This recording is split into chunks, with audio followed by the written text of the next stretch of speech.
Cipher case open and shut case تھا. بانی پی T آئی اور شاہ محمود قریشی نے دانستہ طور پر کیس خراب کیا اور مجرم قرار پائے. خصوصی عدالت کے جج ابو الحسنات ذوالقرنین نے 77 صفحات پر مشتمل تفصیلی فیصلہ جاری کر دیا. کہا بانی پی ٹی آئی نے اب تک سائفر کی کاپی واپس نہیں کی. اس معاملے سے پاکستان کے دیگر ملکوں سے تعلقات پر اثر پڑا جس سے دشمنوں کو فائدہ ہوا. بانی پی ٹی آئی اور شاہ محمود نے عدالتی کارروائی کو مذاق سمجھا.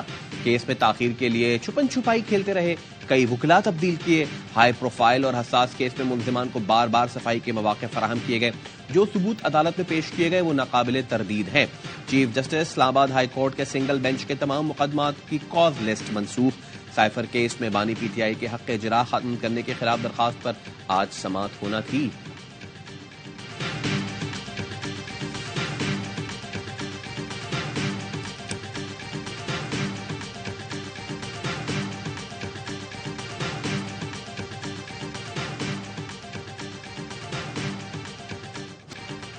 بانی پی ٹی آئی اور بشرا بی بی کے خلاف اڈیالہ جیل میں نکاح کیس کی سماعت. جج کا ملزمان کو پیش کرنے کا حکم.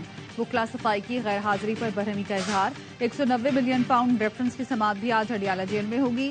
احتساب عدالت کے جج محمد بشیر سماعت کریں گے. بانی پی ٹی آئی اور بشرا بی بی پر فرد جرم عائد کیے جانے کا امکان.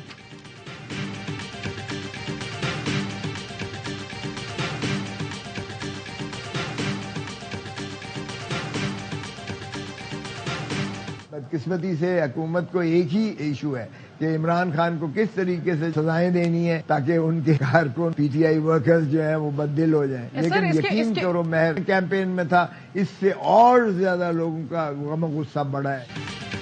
بشرا بیوی کے لیے بنی گالہ کو سب جیل قرار دے دیا گیا. سابق وزیر اعظم کی اہلیہ اڈیالہ جیل سے بنی گالہ منتقل. جیل اور اسلام آباد پولیس کے اہلکار سب جیل پر تعینات. بشرا بی بی توشہ خانہ کیس کے فیصلے کے بعد گرفتاری دینے اڈیالہ جیل پہنچی تھیں. لطیف کھوسا کہتے ہیں لگتا ہے بس ایک ہی ایشو ہے کہ بانی پی ٹی آئی کو سزائیں کیسے دینی ہے. اس قسم کی سزائیں دینے سے عوام میں غم و غصہ بڑھ رہا ہے. نواز شریف اور آصف زرداری کا توشہ خانہ کیس کیوں نہیں سنا گیا؟ شہباز کھوسا بولے گواہ دبئی میں پارٹ ٹائم سپیئر پارٹ کی دکان میں کام کرتا ہے. ایسے گواہ کے بیان پر سابق وزیر اعظم کو 14 سال سزا سنا دی گئی.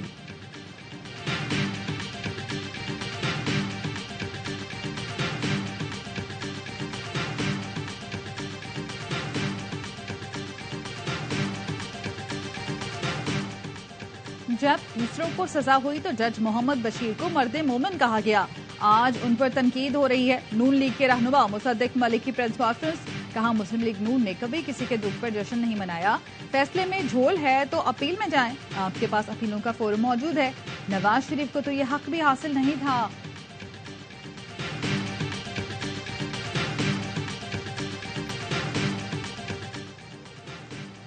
تحریک انصاف کے انٹرا پارٹی انتخابات 5 فروری کو ہوں گے. P T I federal election commissioner Rauf Hassan نے شیڈول جاری کر دیا. کاغذات نامزدگی کل رات 10 بجے تک جمع کرائے جا سکتے ہیں. امیدواروں کی اسکروٹنی 3 فروری کو ہوگی. حتمی پینلز کی فہرستیں 4 فروری کو شام 4 بجے ویب سائٹ پر شائع کی جائیں گی. انٹرا پارٹی الیکشن کے نتائج کا باضابطہ اعلان 6 فروری کو ہوگا.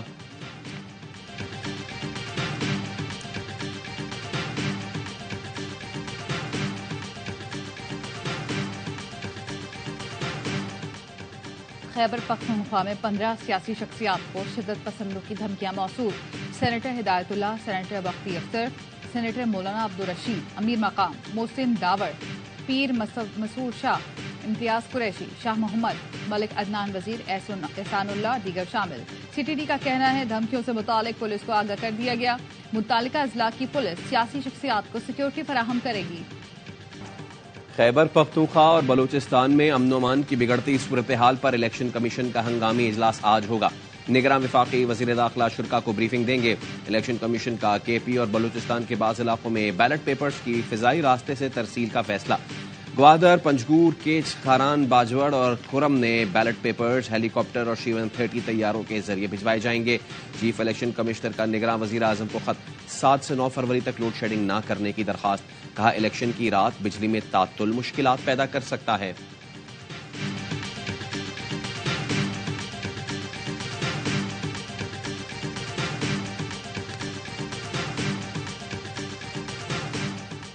سیاسی جماعتوں کی ملک بھر میں انتخابی مہم جاری. پیپلز پارٹی کا آج خوزدار میں جلسہ.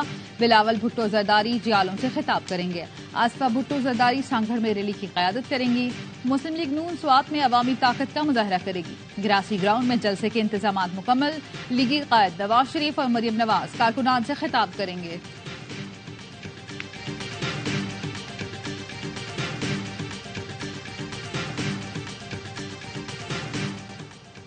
انتخابات کے جمہوری عمل کو سبوتاژ کرنے کی اجازت نہیں دی جائے گی۔ کسی کو سیاسی سرگرمی کے نام پر تشدد کی اجازت نہیں۔ فوج آئینی مینڈیٹ اور الیکشن کمیشن کی ہدایات پر فرائض انجام دے گی۔ Army chief general Asim Munir کی زیر صدارت corps commanders conference. Army chief نے کہا پاکستان کی خود مختاری اور علاقائی سالمیت مقدس و ناقابل تسخیر ہے۔ ملک کی خود مختاری پر سمجھوتا نہیں کیا جائے گا۔ شرکا کو بھارت کی پاکستانی شہریوں کو نشانہ بنانے کی گھناؤنی مہم پر بھی بریفنگ دی گئی۔ کشمیریوں کی اخلاقی، سیاسی اور سفارتی حمایت جاری رکھنے کا عزم۔ غزہ کے عوام کی حمایت کا اعادہ۔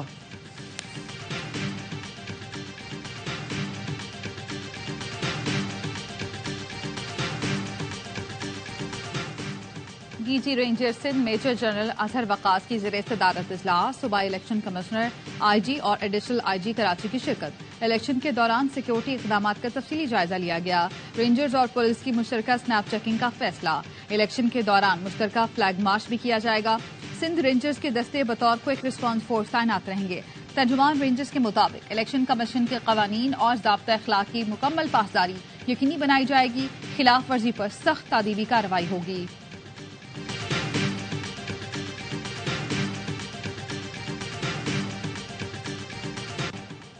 الیکشن سے پہلے نگراں حکومت کا عوام کو بڑا جھٹکا۔ حکومت نے پیٹرول 13 روپے 55 پیسے مہنگا کر دیا۔ 1 لیٹر 272 روپے 89 پیسے کا ہو گیا۔ ڈیزل 2 روپے 75 پیسے فی لیٹر مہنگا کر دیا گیا۔ پیٹرولیم مصنوعات کی قیمتوں میں اضافے پر عوام برہم۔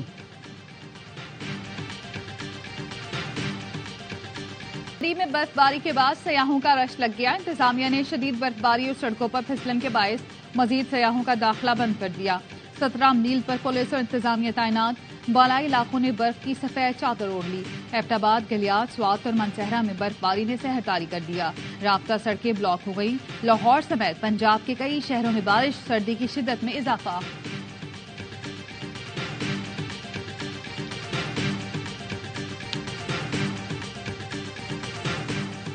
غزہ میں جاری کشیدگی ختم کر کے جنگ بندی کی جائے۔ مختلف ممالک کی غزہ میں انروا کی فنڈنگ روکنے کے اقدام کی مذمت کرتے ہیں۔ غزہ کے لوگوں کی تکلیفیں دور کرنے کے لیے جلد اقدامات کرنے چاہیے۔ ترجمان دفتر خارجہ ممتاز زہرا بلوچ کی میڈیا بریفنگ۔ کہا ایران کے وزیر خارجہ کا دورہ 2 طرفہ تعلقات کے لیے انتہائی اہم تھا۔ ایران اور پاکستان کے وزرائے خارجہ سطح پر مذاکرات ہوئے۔ آئندہ ہفتے پاکستان میں یوم یکجہتی کشمیر منایا جائے گا۔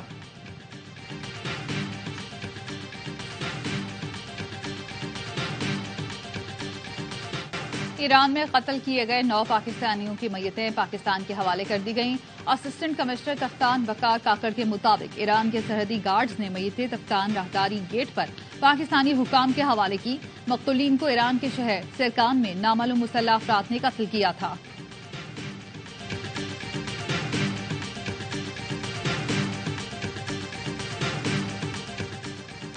حافظ آباد میں پولیس نے چیئرمین ڈسٹرکٹ پریس کلب امجد پرویز چٹھا کو گرفتار کر لیا۔ امجد پرویز چٹھا نون لیگ کے سابق کاؤنسلر بھی رہ چکے ہیں۔ ٹکٹ کی تقسیم میں اختلاف پر امجد پرویز چٹھا نے پی ٹی آئی میں شمولیت اختیار کی تھی۔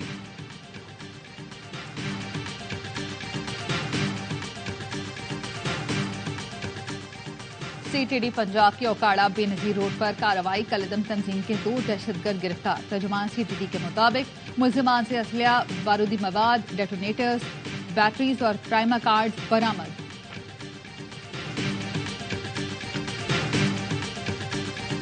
کون سا قانون اجازت دیتا ہے پہلے غیر قانونی تعمیرات کر لو پھر ریگولر کرا لو؟ دیگر ممالک کے عوام مہذب اور ہم بدقسمتی سے عجیب معاشرے میں رہتے ہیں۔ جسٹس ندیم اختر کے اعظم بستی میں غیر قانونی تعمیرات کے خلاف درخواست پر ریمارکس۔ سندھ ہائی کورٹ کا عمارت کے غیر قانونی تعمیر ہونے والے فلور کو منہدم کرنے کا حکم۔ عمارت ریگولر کرنے کی استدعا مسترد۔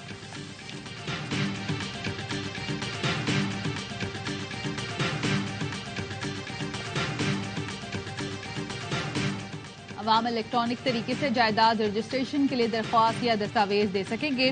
گورنر سندھ کامران ٹیسوری نے رجسٹریشن سندھ ترمیمی آرڈیننس 2024 کی منظوری دے دی. اطلاق سندھ بھر میں فوری ہوگا.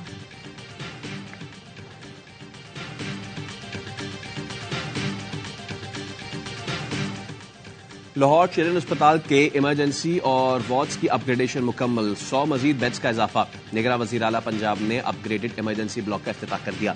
محسن نقوی کا Lahore ring road southern loop 3 project کا دورہ. کام کی پیش رفت کا جائزہ لیا. پروجیکٹ کی جلد تکمیل کی ضرورت پر زور دیا. کہا یہ منصوبہ لاہور کی ٹریفک کو ریگولیٹ کرنے میں بہت اہمیت رکھتا ہے.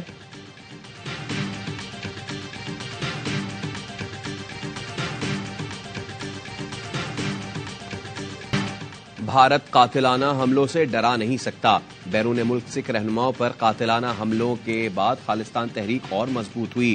خالصتان تحریک کے اہم رہنما گرپتونت سنگھ پنو کی سین فرانسسکو میں ARY نیوز سے خصوصی گفتگو. کہا خالصتان ریفرینڈم میں پہلی مرتبہ نوجوانوں نے بھرپور شرکت کی. بھارت اگر آج پنجاب میں ریفرینڈم کرائے تو 90% سکھ خالصتان کے لیے ووٹ دیں گے. خالصتان بنانے میں بھارت جتنی دیر کرے گا اتنے ہی اس کے ٹکڑے ہوں گے.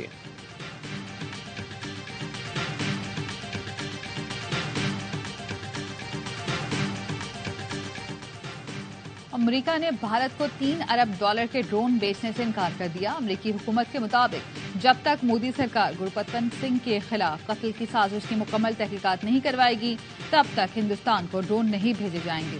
امریکی نمائندوں نے ڈرون کی فروخت کے لیے درکار قانونی کارروائی کو منجمد کر دیا.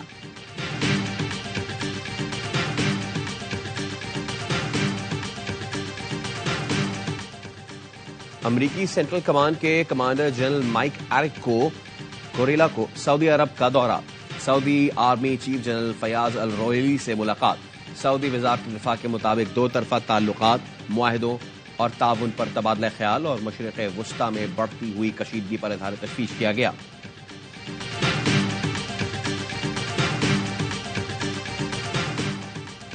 سوشل میڈیا کمپنیاں زندگیاں تباہ کر رہی ہیں کہ جمہوریت کے لیے خطرہ ہے. انہیں لگام نہ ڈالی گئی تو صورتحال بدترین ہوگی. امریکی سینٹ کمیٹی میں بچوں کے آن لائن جنسی استحصال پر ارکان برس پڑے. بچوں کے جنسی استحصال پر مارک زکربرگ نے معافی مانگی. کہا کوشش کر رہے ہیں انڈسٹری میں کسی سے بدسلوکی نہ ہو.